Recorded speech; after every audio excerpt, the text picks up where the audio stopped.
Mais coisa. Depois do artigo 343, tem o 344, por incrível que pareça. E vamos a ele. Vamos ao artigo 344. Pode ter quantos quiser, né, meus amigos? Nós não temos medo, não. Nós enfrentamos, sem problema nenhum. Que é a tal da revelia. Agora a aula, segunda parte da aula, é de revelia. Vamos ver se a gente consegue começar e terminar a revelia. Acho que é possível. Vamos lá. Revelia. Senhores, revelia é a ausência de contestação. Está na parte inicial do 344. Se o réu não contestar a ação, será considerado revel. Nós vimos, inclusive, que o réu pode não contestar a ação e propor reconvenção. Então o réu respondeu. Não é revel. É revel, sim. Porque revelia não é ausência de resposta. Revelia é a ausência de contestação. Ele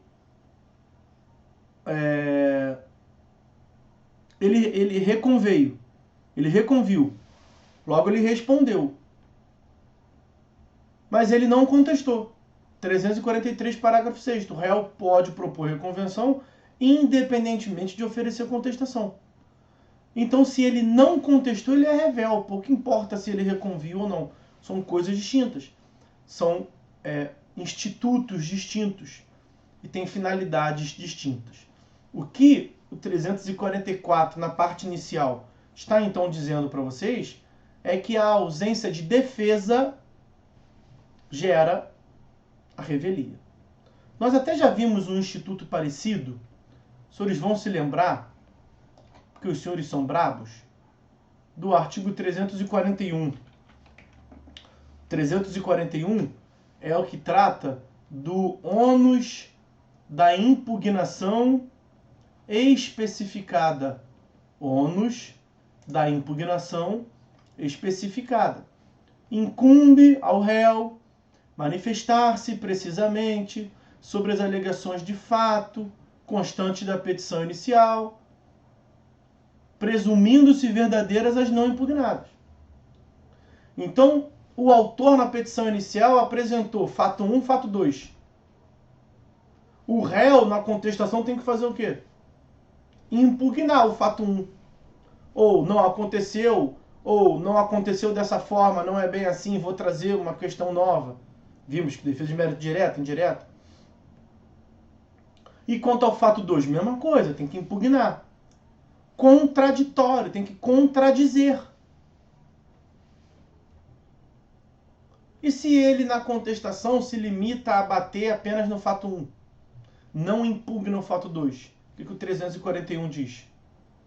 Presunção de veracidade quanto ao fato 2, que não foi impugnado. Vai presumir verdadeiro. Ok. E se ele não impugna nem o fato 1, nem o fato 2, porque ele não contestou? Então vai presumir verdadeiro tudo. Lá na aula de contestação, a impugnação especificada, eu disse para vocês, o ônus da impugnação especificada é como se fosse uma revelia fatiada. É uma revelia que gera a mesma coisa, é como se fosse, né? Porque revelia é quando não contesta. Mas gera a presunção de veracidade em relação a uma parcela do que não foi impugnado. Ao passo que na revelia, então a revelia, ao contrário senso, a revelia é como se fosse o ônus da impugnação especificada ampliada. Aqui é só fato 2, aqui é fato 1, fato 2. Na revelia, como você não impugnou nenhum dos fatos, olha a continuação do artigo 344. Se o réu não contestar a ação, será considerado revel e presumir-se-ão verdadeiras as alegações de fato. Quais alegações de fato? Todas. Porque se você não contestou, você não se defendeu, você não impugnou nenhuma das alegações. As presumir-se-ão verdadeiras as alegações de fato formuladas pelo autor na petição inicial. Ok? Mas vejam bem, revelia é uma coisa. Presunção de veracidade é uma outra coisa. Eu acabei de dizer para vocês que a revelia não é a ausência de resposta lato sensu, que o réu pode reconvir. E se ele reconveio, ele respondeu. Mas o fato de ele ter respondido não inibe a revelia, porque a revelia ela foca diretamente numa das espécies de resposta. A revelia é a ausência de contestação. Defesa. Não pode confundir, portanto. Falar que revelia é ausência de resposta é errado. Porque se tiver resposta, se revelia fosse ausência de resposta e tivesse resposta, não teria revelia. Mas eu estou batendo na tecla. É possível ter resposta e mesmo assim ser revel, desde que a resposta seja na modalidade reconvenção. Artigo 343, parágrafo 6º. Réu, revel, reconvinte. O examinador vai te embananar muito nisso aí. Vai te fazer confundir. Você não pode deixar. E uma outra coisa que você não pode confundir é revelia com presunção de veracidade. Revelia é a presunção de veracidade, mentira. A revelia é a ausência de contestação. A presunção de veracidade é uma consequência da revelia. É um efeito, portanto. Então a revelia é o seguinte, a revelia produz efeitos material e processual. Temos dois tipos de efeito. Um primeiro efeito, que é o efeito material, também chamado de efeito principal, e um outro efeito, que é o efeito processual. Por que o efeito material é o chamado de efeito principal? Porque o efeito processual depende do efeito principal. Qual é o efeito principal? É essa presunção de veracidade. Então, o efeito material ou efeito principal da revelia é a presunção de veracidade. Ok? E qual é o efeito processual? Aí, onde que está essa presunção de veracidade? No artigo 344, acabamos de ver. E aonde que está o efeito processual? O efeito processual é o julgamento antecipado do mérito. Julgamento antecipado do mérito, que está no artigo 355, inciso 2º do CPC. Andressa, presunção de veracidade é o efeito material da revelia, que está na parte final do artigo 344. Presunção de veracidade é o efeito material, é uma das consequências da revelia. Ok?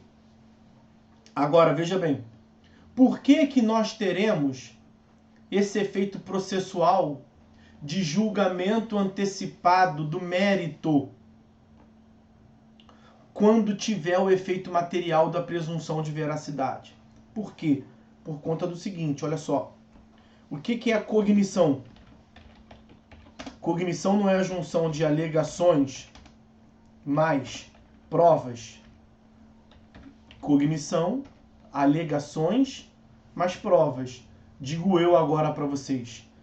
Provas ou presunção. A presunção incide, por força de lei, sempre para se substituir a provas.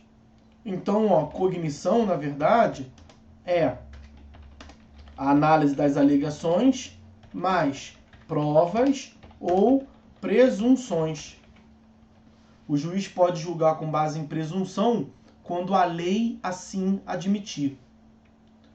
Então, cognição precisa, para ter cognição, o juiz para julgar tem que ter realizado a cognição. Estamos na tutela cognitiva, conhecimento. Então ele tem que tomar conhecimento das alegações, das provas, para formar o seu convencimento. Mas em alguns casos, a lei dispensa provas. A lei fala assim, excelência, se contente com presunção. quando eu, legislador, te autorizar. Então tá bom. Então as partes alegaram. Agora falta, se as partes alegaram, nós estamos terminando a fase de alegação das partes. O autor alega na petição inicial, o réu alega na contestação. Se o réu não alegou na contestação, porque ele não quis, ele foi citado, ele vai suportar as consequências. Uma das consequências é a presunção de veracidade. Como o legislador permite que se presuma a verdade, olha o que consta do artigo 374.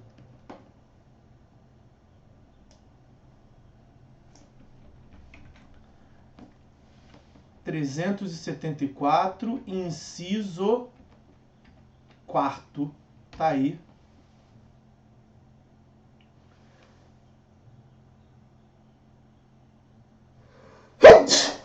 Tá brabo hoje, hein?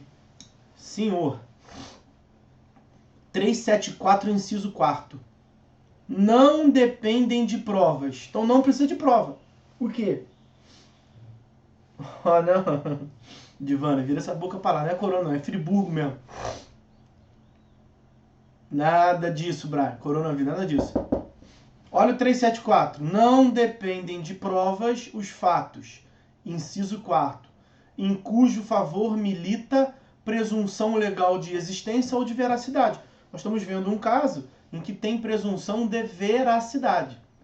Então, entendo presunção de veracidade, o julgamento poderá ser antecipado, porque a parte já teve a alegação e o que falta para o juiz julgar são as provas. Só que não precisa de prova, basta a presunção. Se o réu não contestou, teve a alegação do autor e tem presunção. A lei fala, não precisa de prova. Pronto, então junta os dois e julga. Por isso que o efeito processual da revelia é o julgamento antecipado do mérito. Mas nós vamos ver que tem mais coisa aí nesse balaio. Não é tão simples assim. Está apresentado para vocês os efeitos, tanto material, presunção de veracidade, quanto o efeito processual, julgamento antecipado do mérito, porque o juiz pode se contentar com a presunção que a lei autoriza. Ok? Acontece que esta presunção de veracidade, ela é relativa. Há uma presunção relativa de veracidade. Por que a presunção é relativa? Me perdoem a obviedade, porque ela não é absoluta. E a presunção e a relatividade da presunção, que nós podemos afirmar que a presunção não é absoluta, se dá por duas razões. Nós temos o artigo 345, que trata de hipóteses em que a revelia não gera a presunção. Então vai ter revelia sem presunção? Sim, são coisas distintas. Falei, a revelia é a ausência de contestação. A presunção de veracidade é um efeito possível, é algo que pode decorrer da revelia. Se a lei falar que não decorre, não decorre. É a lei que fala que decorre. É a lei que vai falar também que não decorre. É o que nós vamos ver já já. E a relatividade vem também de um outro fator. Mesmo que tenha a presunção de veracidade, a presunção incide, como eu disse para vocês, para hipóteses que não têm a prova. Então, um outro fator de relatividade é a possibilidade do réu produzir prova em sentido contrário à presunção, que é o que está no artigo 349 do CPC, e nós veremos, e eu posso já dizer para os senhores o seguinte, que prova vale mais do que presunção. Eu disse que cognição é a junção das alegações e provas. E se não tiver prova, se a lei admitir, julga com base em presunção. Mas se tiver prova e presunção, a prova se sobrepõe à presunção. Isto é importantíssimo. Prova, e eu botei porva. Consertem ali, tá? É prova. A prova vale mais do que a presunção. Ok? Vamos ver então agora, caso por caso, dessa relatividade. Coloquei aí o 300, vou colocar de novo o 344, agora com o 345 abaixo. Olha aqui. A revelia é assim, ó. Se o réu não contestar a ação, será considerado revel. E presumir-se-ão verdadeiras as alegações de fato formuladas pelo autor. E tem outra coisa, e mais. Então ali tem o conceito de revelia, ausência de contestação.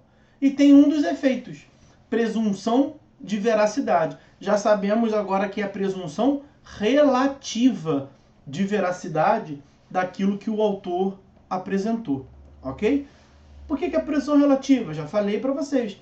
Porque lá o artigo 345 já diz, ó, a revelia não produz o efeito mencionado no artigo 344-C. Bom, então tem revelia. Tem revelia e não tem o efeito? Pô, coisa mais básica que tem. Uma coisa é o plano da existência, uma outra coisa é o plano da validade, uma outra coisa é o plano da eficácia. Os senhores estudaram isso em teoria geral do direito, introdução ao estudo do direito, sei lá, teoria geral do direito privado. Em algum momento vocês viram as distinções dos planos pontianos. Pontes de Miranda foi o que melhor sistematizou essas distinções dos planos jurídicos. Plano da existência pode existir e ser inválido. Pode existir e ser ineficaz. Pode ter revelia e, mesmo assim, não produzir efeitos. Vamos ver isso. Então, tem revelia, mas não vai produzir o efeito processual, me perdoem, não vai produzir o efeito material do 344, parte final, ou seja, não terá presunção de veracidade, se, e são 4 incisos. Primeiro inciso, inciso primeiro, vai ter revelia, mas não vai ter presunção de veracidade se, havendo pluralidade de réus, litisconsórcio passivo, não é isso? Havendo pluralidade de réus, algum deles contestar a ação. Cuidado com esse dispositivo, porque ele diz mais do que ele deveria. Na verdade, os senhores sabem que nós devemos interpretar o código como um todo. O código como um sistema. Nós devemos, portanto, fazer uma interpretação sistemática dos dispositivos. Ao mesmo tempo que tem esse 345, inciso 1º, no capítulo da revelia, nós temos no capítulo do litisconsórcio, nós temos o artigo 117, que traz a regra da independência entre os litisconsortes. Então, olha lá, 117. Os litisconsortes serão considerados, em suas relações com a parte adversa, como litigantes distintos. Essa é a regra. Independência dos litisconsortes. Então, se eu sou autor, tenho 2 réus, o réu 1 contestou, pois bem, o réu 1 contestou. E o réu 2 não contestou, para mim, eu, litigante adverso, ele é revel. Ah, mas o outro réu contestou. O outro réu é o outro réu. Vocês são independentes, cada um por si, Deus por todos. A regra é essa. Então, cuidado com o 345, inciso 1º. Mas continua o 117. Exceto no litisconsórcio unitário. Olha aí, ó. Olha como é que, quando eu digo para vocês, vai cair o quê? Tudo. Mesmo que eu pergunte efeitos da revelia, para você tirar 10, para você responder de forma correta, você tem que saber conceitos de TGP, matéria acumulativa. Mas vamos logo aprendendo isso. Exceto no litisconsórcio unitário. Então, essa independência entre os litisconsortes não se opera, não se dá no litisconsórcio unitário. O que é litisconsórcio unitário? Artigo 116. O litisconsórcio é unitário quando o juiz tiver, quando pela natureza da relação jurídica, o juiz tiver que decidir a lide de modo uniforme para eles, pela natureza indivisível da relação jurídica. É o clássico caso da ação de anulação que o Ministério Público propõe, a ação de anulação do casamento que o Ministério Público propõe em face do casal, do marido e da mulher. Ali, os dois têm que estar no processo. E a decisão é uma só, em face dos dois. Então, é litisconsórcio unitário. Veja, a decisão é única. A decisão vai julgar ou válido o casamento que envolve duas pessoas, ou vai julgar inválido o casamento que envolve duas pessoas. Então, ou bem, o Ministério Público perde e o casal continua muito bem casado, que é válido, ou o Ministério Público ganha e o casamento está anulado, não existe mais o casal. Nunca existiu. No mais das vezes retroage a invalidação. Não tem como a mulher perder e o marido ganhar. A mulher nunca foi casada com o marido, mas o marido continua casado com a mulher. Não faz sentido. Ou todo mundo ganha ou todo mundo perde. Isso é litisconsórcio unitário. No litisconsórcio unitário continua o 117. Exceto no litisconsórcio unitário. Caso em que os atos e as omissões de um não prejudicarão os outros. Ministério Público. Marido e mulher. Mulher e marido. Mulher sempre acima. Mulher e marido. Os atos de um não prejudicam o outro. O marido vai lá e xinga o juiz. O marido, na petição inicial, xinga o Ministério Público. O juiz adverte, não pode, ele continua fazendo. Esse terror, ódio, sai proferindo um montão de ofensas. Pode sofrer uma litigância de má-fé? Pode. Vai sofrer litigância de má-fé os dois? Não. O ato dele não prejudica ela. Quem xingou foi ele, multa ele. São duas partes. Ok. As omissões de um não prejudicam o outro. O fato dele não ter contestado. A mulher contestou, a mulher é uma lei, uma ótima contestação, argumentos abertos, o juiz adorou a contestação dela. Ele não contestou. Aí o juiz vai falar que ele é revel. Quem não contesta é revel. Ok? Aí ele xinga o juiz, o juiz aplica a multa. Veja, a omissão dele respinga nela? Não. O ato dele respinga nela? Não. Então ela não recebe multa e ela não tem presunção de veracidade. Porque o fato dele ser revel não gera efeitos nela. Caso em que os atos e as omissões de um não prejudicarão os outros. Tá bom, mas continua. Mas os poderão beneficiar. Então, os atos e as omissões de um podem beneficiar o outro. Que é justamente o que vai acontecer aqui. O fato dela ter contestado vai beneficiar ele. Por quê? Porque ele vai ser revel, porque ele não contestou. Mas não vai presumir verdadeiro o fato sobre a nulidade. Por quê? Porque é um fato só. É uma discussão jurídica só. O julgamento vai ser um só. E se ela contestou, se ela trouxe sérios argumentos para demonstrar que o casamento é válido, o juiz não pode presumir inválido o casamento em relação a ele e discutir em relação a ela se é inválido ou não. Porque tudo gira em torno de uma mesma situação. É ou não é inválido o casamento? Se ela contestou, se ela se defendeu, vai ter que produzir prova em relação a ela e em relação a ele. O 345, inciso 1º, mirou, na verdade, no litisconsórcio unitário. Cuidado, não é todo e qualquer litisconsórcio. Ok? Você tem que interpretar o 345, inciso 1º, combinado com o 117. Agora, olha só. A doutrina concede uma interpretação extensiva. O que é, do ponto de vista científico, perfeito e acabado, bate perfeitamente, é o 345, inciso 1º, combinado com o 117, parte final, litisconsórcio unitário. No litisconsórcio unitário não tem discussão. Agora, há em sede doutrinária uma corrente, um entendimento, do qual eu concordo, que é no seguinte sentido. Mesmo que não seja litisconsórcio unitário, você pode vir a aplicar o inciso primeiro. Então não é sempre. Você pode vir a aplicar. Desde que haja uma comunhão de defesa. Desde que os interesses dos litisconsortes sejam compatíveis. Se houver compatibilidade, você pode estender para o outro. 345, inciso 1º. Mas você não vai aplicar o 345, inciso 1º em havendo litisconsórcio que não seja unitário. Qual é o litisconsórcio que não é unitário? Simples. Então, sendo litisconsórcio simples, você imagina a seguinte situação. O consumidor vai a juízo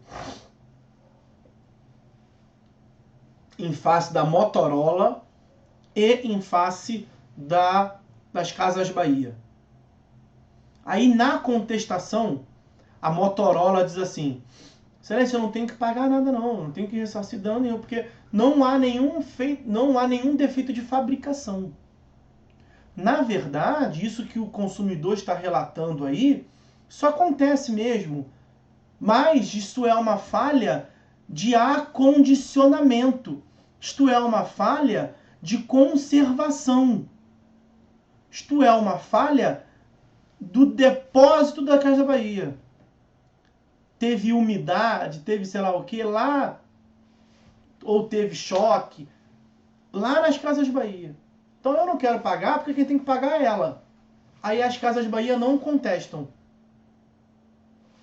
Vai aproveitar a defesa das casas, da Motorola, no meu exemplo, né, para beneficiar as Casas Bahia se uma está apontando para outra?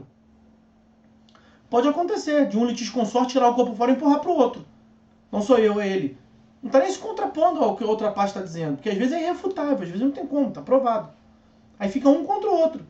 Muitas das vezes a controvérsia, na verdade, fica entre réu versus réu. Aí um contesta, o outro não contesta, um é revel. O revel vai se aproveitar da contestação do outro, pô, um é inimigo do outro. Aí nesse caso não faz sentido, porque a defesa não é compatível, ok? Então você pode cogitar em aplicar o 345, inciso 1º, para trazer um sentido para a lei, em havendo compatibilidade do fundamento de defesa. Se houver incompatibilidade, não aplica. Ok? Cuidado com esse inciso, é o mais problemático. O resto é mel na chupeta. Então não vai ter presunção de veracidade, com certeza, se houver litisconsórcio unitário e um deles contestar. E também não vai ter presunção de veracidade se o litisconsórcio, mesmo não sendo unitário, você puder aproveitar a defesa. Ok? Mas isto é por corrente doutrinária, tá? Então vai te dar um trabalho maior para você fundamentar isto em juízo. Pegar um juiz absolutamente legalista pode não querer aceitar. Então tem que trabalhar um pouquinho melhor isso na peça, tá? Se for o caso. Inciso 2º. Não vai ter presunção de veracidade se o litígio versar sobre direitos indisponíveis. Porque os direitos indisponíveis são sérios demais, são muito importantes para que você possa julgar com base em mera presunção. Quer ver um exemplo?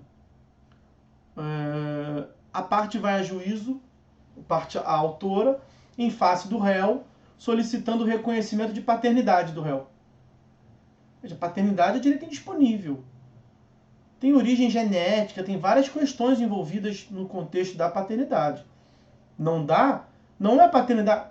A paternidade não envolve apenas direitos patrimoniais, né, meus amigos? Veja, eu nem falei de alimentos. Paternidade tem uma origem genética, saber quem são os seus ancestrais, qual é a sua carga genética. Você não vai declarar que um sujeito é pai do outro no estágio atual da evolução do direito com base em mera presunção. Então o réu não contestou. O que o juiz vai pedir do autor? Vamos produzir prova, autor. Mas ele é revel. Pô, ele é revel, mas eu não vou falar que ele é teu pai. Você não quer que o cara seja declarado teu pai assim, né, autor? Nós temos que ver se ele realmente é teu pai. A ciência consegue comprovar. Vamos produzir prova pericial. Fazer um examezinho de DNA que não custa nada a ninguém. Então o direito indisponível é sério demais. É por conta desse inciso que quando a Fazenda Pública eventualmente... Você sabe que a Procuradoria nunca fica revel, né? Procuradoria é o órgão mais sério que pode existir na face da Terra. Mas se acontecer, sei lá, Procuradoria da Finlândia, Procuradoria da Suécia, que são países de quinta categoria, se lá a Procuradoria não, aqui não, mas se lá a Procuradoria não contestar e a Fazenda Pública for revel, não incide o efeito material da revelia. Não tem presunção de veracidade. Por quê? Direito administrativo. Indisponibilidade do interesse público. Supremacia do interesse público. A demanda do autor é a condenação da Fazenda Pública a lhe pagar 5,5 milhões de reais. Aí, por alguma razão qualquer, o procurador Kumimoshi que não contesta. Vai tirar 5,5 milhões da receita de todo mundo? Nós devemos sempre lembrar, a Procuradoria não é um órgão de governo, né? Então ela não defende o governo do plano político Alber. A Procuradoria é um órgão de Estado. A Fazenda Pública é a representação do interesse de todos, da coletividade, em juízo, na verdade. A Procuradoria não é o escritório de advocacia do César Maia, nem do Eduardo Paes, nem do Conde, nem do Crivella. Ela é o escritório de advocacia do município do Rio de Janeiro. E vale uma distinção muito grande. Por mais variadas que seja, veja, a carreira de um procurador, de um assistente que atue na Procuradoria, ele vai passar por concepções políticas das mais distintas, como chefe do Poder Executivo. Mas ele está sempre na defesa do município do Rio de Janeiro, do Estado do Rio de Janeiro, da União Federal. Ok? Não confundam isso. O que é indisponível é o interesse da coletividade. Ok? Nós não podemos nem esquecer, desvirtuar a hipótese de ter, imagina, uma demanda de 100 milhões de reais. Aí o autor vira para o procurador e fala assim, não contesta não, que eu vou ganhar isso rápido, aí te dou 1 milhãozinho. Isso poderia acontecer? Não sei. Na Finlândia poderia acontecer. Na Suécia, até na Noruega, são países, Suíça, uma peste lá, sociedade lá extremamente involuída ao invés de evoluída, lá poderia acontecer, aqui jamais. Mas pelo bem, pelo mal, para precaver, vai que tem uma ovelha desgarrada, né? Vai que tem um que possa cogitar isso. Não, não tem presunção de veracidade nessa situação. Ok? Bom, vamos lá. Inciso 3º do 345. Vai ter revelia, mas não vai ter presunção de veracidade se a petição inicial não estiver acompanhada de instrumento que a lei considere indispensável à prova do ato. Por exemplo, lembra do 320 que nós vimos? Em geral, não tem documentos que são indispensáveis. Aí eu falei, certidão de casamento em relação ao divórcio, certidão de ônus reais em relação a uma ação petitória de bem imóvel. O autor tem que trazer essa documentação lá na parte inicial, mas ele não trouxe. Aí o réu tem que contestar, para não ter a presunção. Mas o réu não contestou. O que a lei aqui está mais ou menos dizendo? Ah, mas você errou primeiro, autor. Eu não vou penalizar, não vou trazer esse efeito processual negativo para o réu, porque você também deu mole. É claro que a lei não tem essa questão de revanche, né? De quem vai penalizar. A lei trabalha com o instituto. Veja, se o instrumento é da essência do ato e o instrumento não está no processo, como é que o juiz vai julgar com base em mera presunção? Veja, demanda petitória que envolve um direito real de propriedade imóvel. Como é que se adquire a propriedade de um bem imóvel? Pelo registro na matrícula.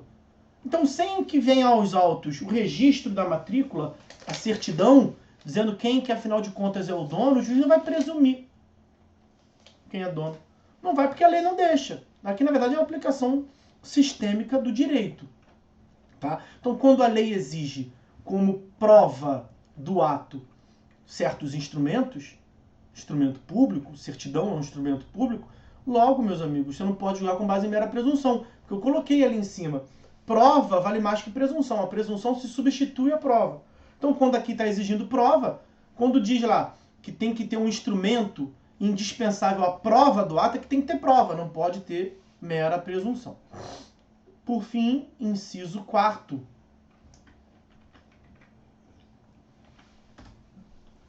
Não vai ter presunção de veracidade quanto os fatos formulados pelo autor na sua petição inicial forem inverossímeis. O que é inverossímil? Eu já falei para vocês várias vezes. É que não tem aparência de verdade. É que não parece verdade. Não.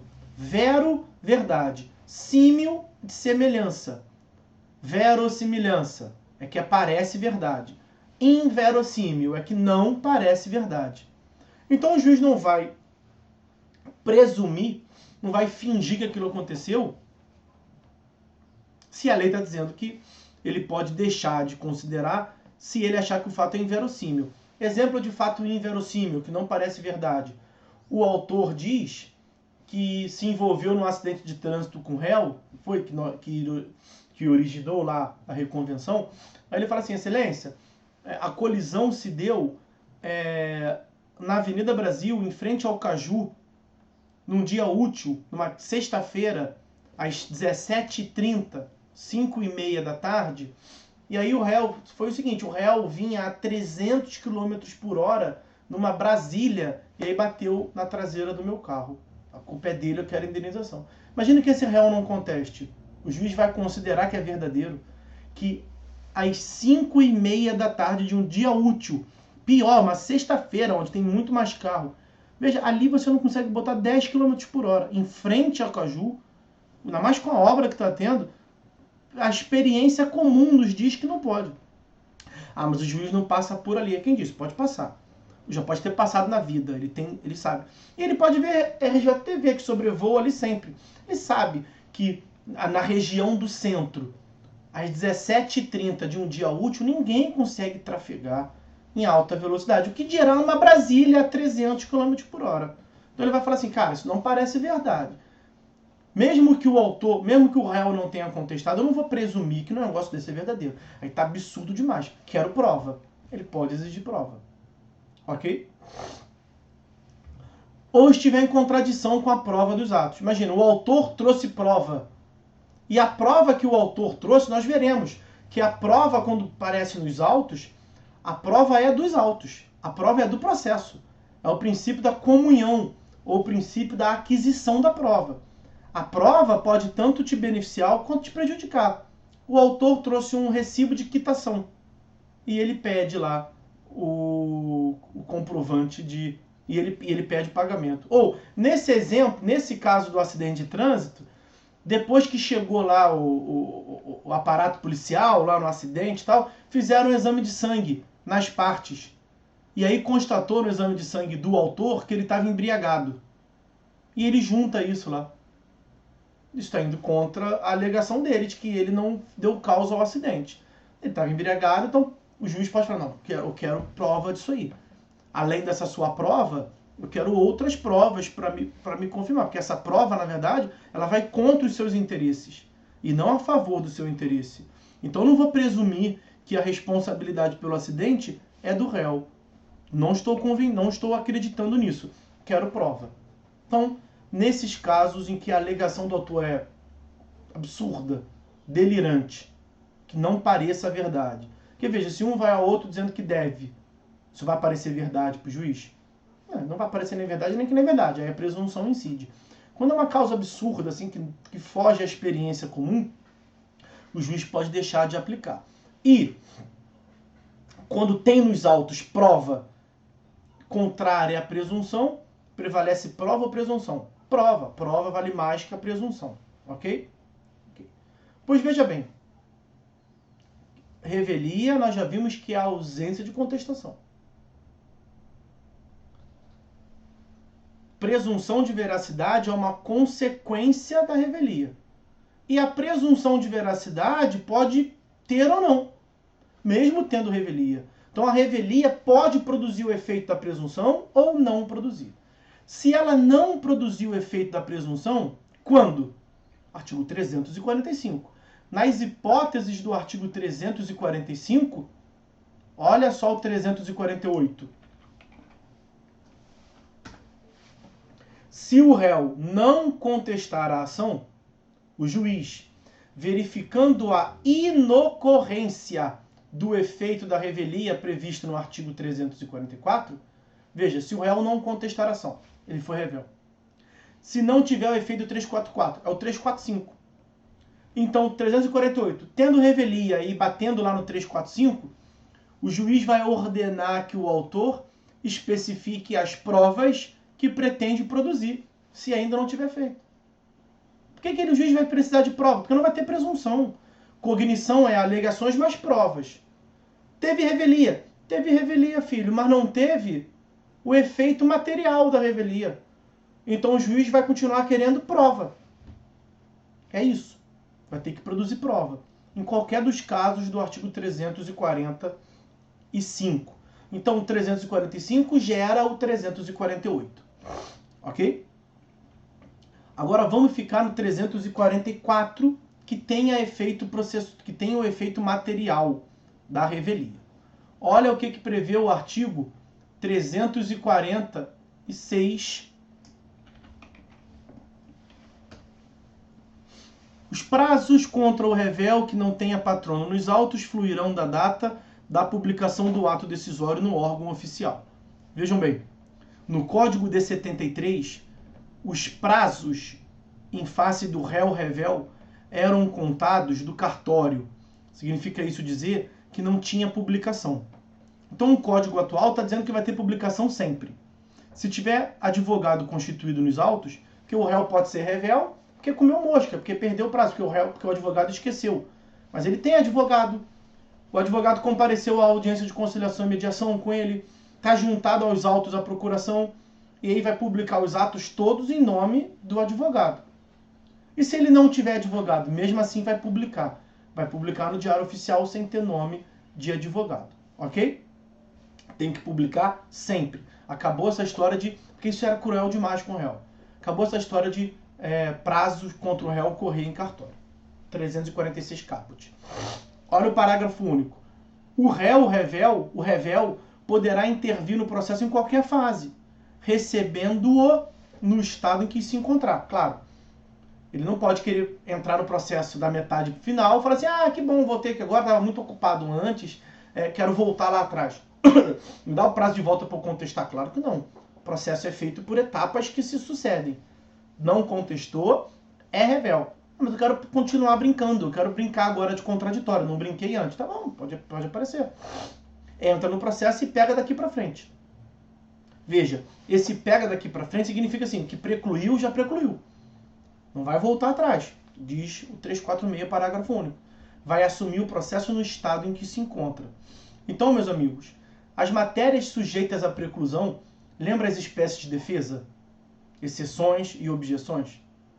As exceções são aquelas sujeitas à preclusão. As matérias sujeitas à preclusão, o réu não pode alegar. Mas ele vai entrar no processo para quê, então? Ele pode ter alguma objeção para apresentar. Então, o réu pode apresentar as questões de ordem pública, que não são sujeitas à preclusão, justamente por isso são classificadas como objeções. Mas o réu pode fazer mais do que isso. O réu pode, já falei para vocês, vamos botar de novo, o réu pode entrar no processo para produzir prova contrária.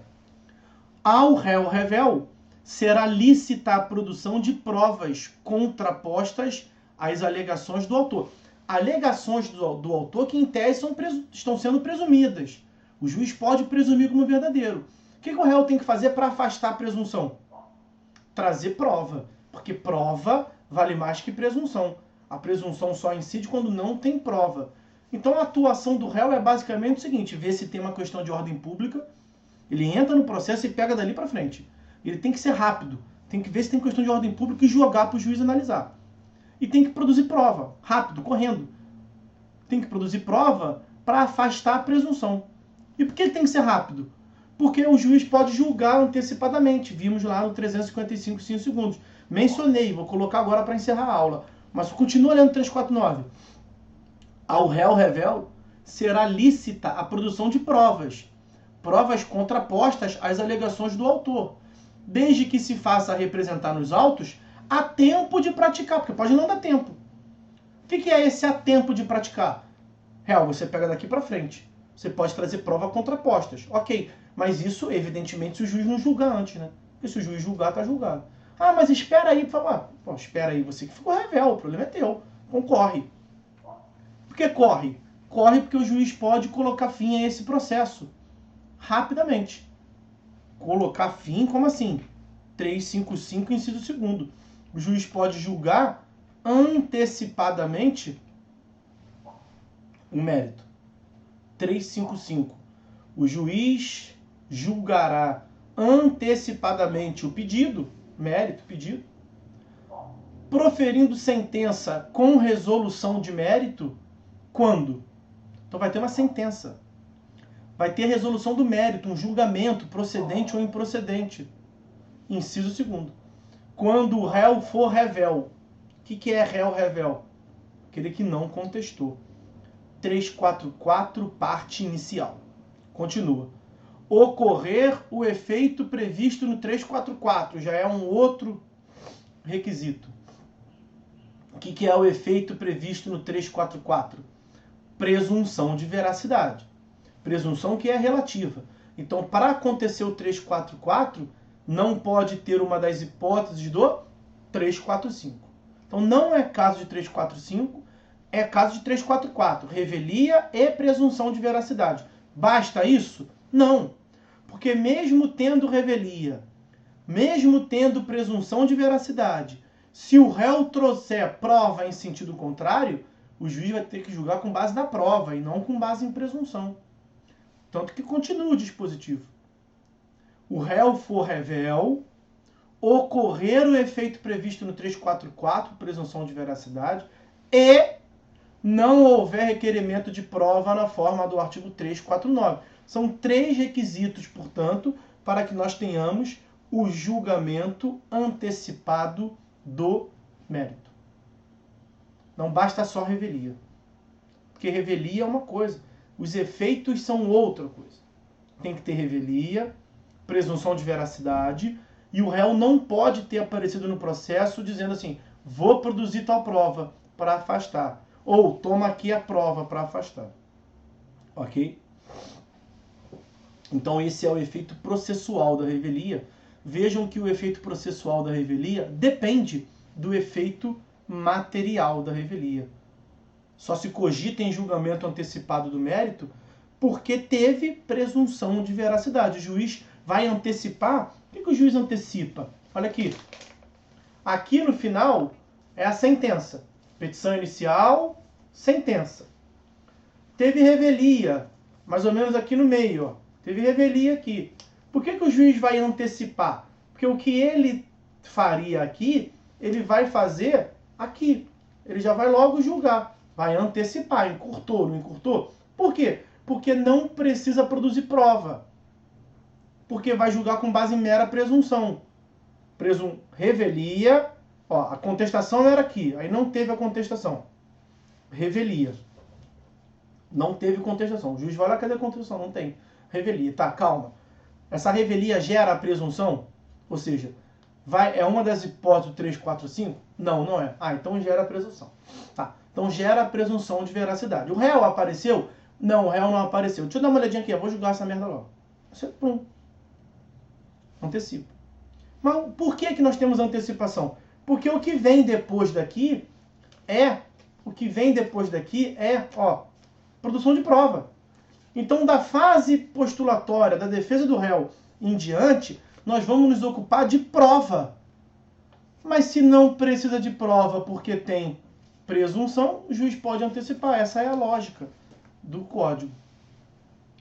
Então, de acordo com o artigo 348, diz a Edivânia, a produção de provas vai ser permitida desde que represente nos autos a tempo de praticar os atos processuais indispensáveis.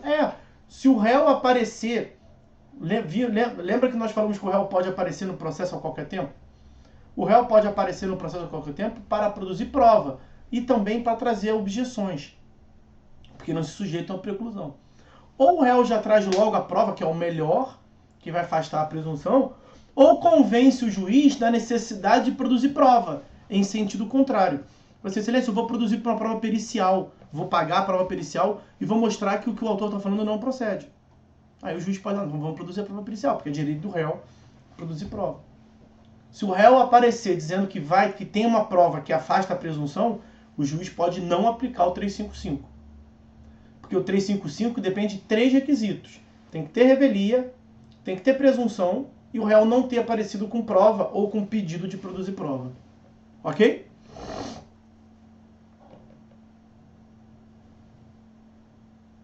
Então tá visto aí a revelia, meus amigos. Exatamente às 9h40. A Andressa pergunta P2. É uma boa. P2 é o seguinte, eu vou fazer uma prova.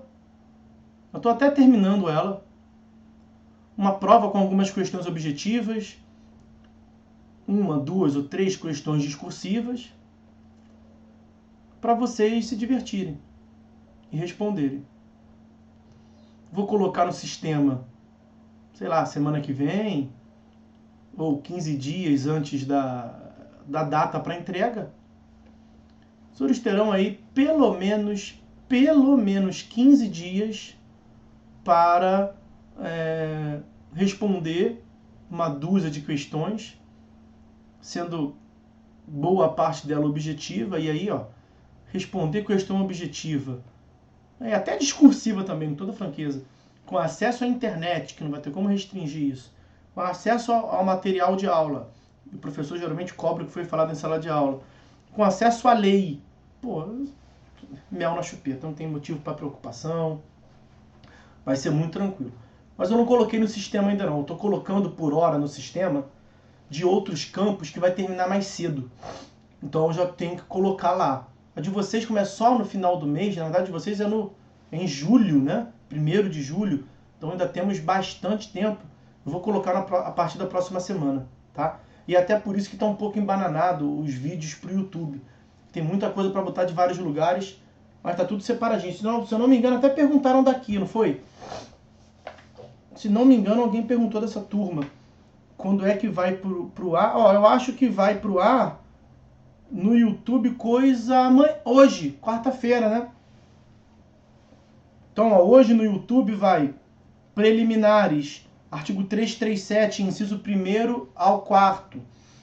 Hoje à tarde, preliminar, artigo 337, inciso 5º ao 9º. Amanhã de manhã, preliminar, artigo 337, inciso 10 ao 13. Então, ó, é matéria da de vocês aqui, tá? Então, dá uma olhadinha no... Quem perguntou ontem, não sei se foi você, Andressa, dá uma olhadinha no YouTube hoje, tá? Então, tá indo pro ar hoje vídeos relacionados a essa temática de vocês, tá? O vídeo de ontem teve um vídeo também sobre preliminar, tá bom? Então ontem, hoje e amanhã é matéria de vocês, divirtam-se lá, tá certo? Depois que eu, na semana que vem, tiver uma folgazinha um pouco maior, eu vou ajeitar isso e botar no Sigu e botar no grupo de WhatsApp os links dos vídeos, tá? Tá puxado. Então, galera, é isso, ó. Valeu, forte abraço a todos. Fiquem todos com Deus. Se cuidem daí. E até a próxima. Valeu? Pode encerrar aqui? Alguém tem alguma dúvida, sugestão, crítica? Tá tudo tranquilo? A galera tá saindo aí, eu vou derrubar aqui então. Valeu, galera. Um abraço.